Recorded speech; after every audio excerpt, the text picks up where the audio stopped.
జై శ్రీరామ్ అని సాధిస్తారు. వారి చుట్టూ ధనం తిరుగుతుంది. అయితే విజ్ఞానం సాధించడానికి వారికి ధనం అవసరం లేదు. జ్ఞానం పొందిన తర్వాత వారికి ధనం అవసరం లేదు. ఏ జ్ఞానం? ఆధ్యాత్మిక జ్ఞానం. ఆధ్యాత్మిక తత్వజ్ఞానం తెలిసిన వారికి ధనం అవసరం లేదు. ఒకరోజు ఒక వ్యక్తి సామాన్యంగా జీవితం గడుపుతూ ఉన్నాడు. మధ్యతరగతి వ్యక్తి సంపాదించాడు. కర్మవశాత్తు సంపాదన ఎలాగో పోయింది. తప్పు చేయలేదు, ఏ పొరపాటు చేయలేదు, ఏ పాపము చేయలేదు, మంచిగానే ఉన్నాడు. సంపద ఎందుకు పోయింది? ఎందుకో పోయింది. సంపద అంతా పోయేసరికి ఒకచోట కూర్చొని ఏడుస్తున్నాడు. ఏమి? భార్యను సుఖపెట్టలేకపోతున్నాడు, అంత తిండి పెట్టలేకపోతున్నాడు, పిల్లలు సరైనటువంటి రీతిలో వారి సహాయం చేయలేకపోతున్నాడు. ఏం చెయ్యాలో తోచలేదు. ఏమి చేతబట్టినా అన్నీ నష్టమే వస్తుంది. దీనికి కారణం ఏం అర్థం కాలేదు. అనేక మంది జ్యోతిష్కులు అనేసి చెప్తుంటారు, మీరు ఇలా అయిపోవడానికి అనేక కారణాలు ఉన్నాయి, ఆ పూజలు, ఈ వ్రతాలు, ఇవన్నీ చేయండి అంటారు. ఎన్ని పూజలు, ఎన్ని వ్రతాలు చేసినా కర్మఫలం తీరేంతవరకు ఏది పోదు కదా. కనుక ఈ వ్యక్తి ఏమేమో చేశాడు, అలా ఉండే డబ్బంతా కూడా పోగొట్టుకున్నాడు. అనేక మంది, అనేక జ్యోతిష్యులు అనేక విధాలుగా ప్రచారం చేసుకుంటుంటారు, మీ యొక్క కర్మం పోయి మీకు సంపద కోట్లు పెరుగుతుంది, నా మాట వినండి. లక్షలు చుట్టుకొని పరిగెత్తుకుంటే మీ దగ్గర కాళ్ళ మీద పడుతుంది, నా మాట వినండి. అలా ఎంతమంది మాట వింటుంటే ఉండేది అస్సలు వెళ్ళిపోతుంది, మొత్తం వెళ్ళిపోతుంది. కర్మను మనం పోగొట్టుకోవాలంటే మనకు జ్ఞానం కాలేదు, పోయింది అని దిగులుపడి ఏడ్చుకున్నంత మాత్రాన, బాధపడినంత మాత్రాన రాదు కదా. భగవంతుని నమ్ముకుంటే ఏమన్నా చేస్తాడు ఆయన. అప్పుడు ఆ వ్యక్తికి భగవంతుడు గుర్తొచ్చాడు. ఒక వినాయకుడి గుడి దగ్గరికి వెళ్ళి, అయ్యా, నేను సంపద అంతా పోగొట్టుకున్నాను, భార్యాబిడ్డలు ముఖం చూపలేకపోతున్నాను, నేను మరణించాలనా జీవించాలనా అని అడిగాడు. భగవంతుడు ఏం చెప్తాడు? లోపల ఇతను ఎప్పుడైతే పరిపూర్ణమైనటువంటి భక్తి ప్రేమ లోపల పెట్టుకొని అడిగాడో అప్పుడు అశరీరవాణిలా లోపల అని కొన్ని మాటలు వినపడ్డాయి. ఏంటంటే అది, నాయన, బుద్ధి కర్మానుసారి, కర్మం జన్మానుసారి. కర్మాలను అనుసరించి జన్మలు వస్తాయి. నీవు సంతోషంగా ఉండాలి అనుకున్నప్పుడు సంతోషం కావాలి అనుకో, మనసులో నాకు సంతోషం కావాలి అనుకో. అదేవిధంగా నేను ప్రశాంతతగా ఉండాలన్నప్పుడు ప్రశాంతత కావాలని కోరుకో, మంచిగా ఉండాలని మంచి కావాలని కోరుకో. పదే 108 సార్లు అనుకో అని ఎదురు వినపడింది లోపల. ఎందుకు జ్ఞానం అంతా 108లో ఉంది కాబట్టి.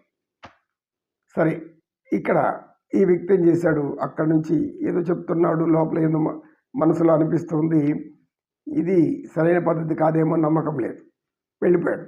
ఒక సముద్రం తీర కూర్చున్నాడు. సముద్రంలో దూకి మరణించాలన్నా కూర్చొని ఆలోచిస్తున్నాడు, ఏడుస్తున్నాడు, కళ్ళలో నీళ్లు వస్తుంది. వయసులో ఉన్నవాడు కనుక కొంచెం శక్తి సామర్థ్యాలు కూడా ఉంది. అయితే ఏం చేయాలో తోచడం లేదు. ఎందుకు తోచలేదు? సరైన జ్ఞానం లేదు ఇక్కడ. సరైన జ్ఞానం ఇక్కడ లేకపోవడం వల్ల ఏం చేయాలో తోచలేదు. సముద్రం వైపు చూస్తున్నాడు, అలలు వస్తున్నాయి. ఆశ్చర్యకరంగా ఆ యొక్క యువకుడికి ఏం కనపడిందంటే, ఒక వృద్ధుడు, అంటే వయసులో వృద్ధుడైన వెంట్రుకలన్నీ నెరిసిపోయిన సముద్రంలో నుంచి లేచి వస్తున్నాడు. కెరటాల మధ్యలో చూస్తున్నాడు, గజ ఈతగాడు. ఆ వ్యక్తి వచ్చి మెల్లగా అలసిపోయి ఆడ కూర్చున్నాడు. ఈ వ్యక్తిని చూశాడు. ఏమైనా బాబు, ఎందుకు ఏడుస్తున్నావు అన్నాడు. తన కొంచెం చెప్పుకున్నాడు. అమ్మాయి కూడా, నేను ఇది చేయలేను, అది చేయలేను, ఇది చేస్తే నాకు ధనం రాదు, అది చేస్తే రాదు, ఇంకేదో చేస్తే వస్తుందేమో, చేత కాలేదు, దుస్తులంతా మాసింది. సముద్రంలో నుంచి ఏదో వచ్చిన సంచి పట్టుకొని వచ్చాడు. నా త్వర ఇంటికి తీసుకెళ్ళాడు. ఈ వ్యక్తిని ఇంటికి తీసుకెళ్ళి కూర్చోబెట్టాడు. చూస్తే ఇల్లు బ్రహ్మాండంగా ఉంది, చాలా పెద్ద ఇల్లు, బాగుంది.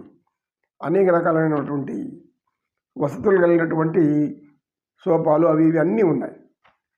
పెద్ద టీవీలు అంత బాగున్నాయి. ఇతనికి అర్థం కాలేదు. ఇతనే మాసిన గడ్డ ఉంది, అంతా ఉంది.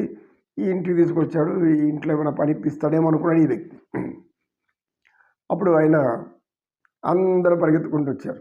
కూర్చోబెట్టి మనవాళ్ళు, మనవరాళ్ళు ఎవరెవరో కొంతమంది ఉన్నారు.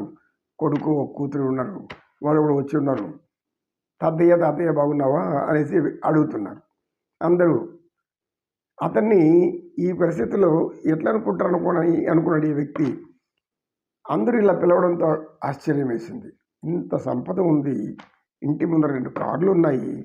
ఈ వ్యక్తి ఎందుకు సముద్రంలో పోయి ఏమో చేసుకొచ్చాడు వచ్చాడు. అప్పుడు ఆయన చెప్పాడు, నాయనా, మన తలలో తెలివి ఉంటే, ఒంట్లో శక్తి ఉంటే జ్ఞానము శక్తిని 10 చేస్తుంది. నేను నీలాగా ఒకప్పుడు ఇలా పోగొట్టుకొని బాధపడుతూ కూర్చున్నప్పుడు నాకు లోపల ఒక ఆలోచన వచ్చింది.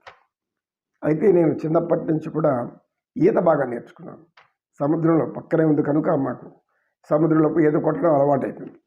ఈ అలవాటు కొంతమంది నాకు మునుపటి వాళ్ళంతా కూడా సముద్రం లోతులు ఎక్కడెక్కడ ఏవే వస్తువులు ఉన్నాయో అపురూపమైనవి, సంపద కలిగినవి దాన్ని వెతికేవారు.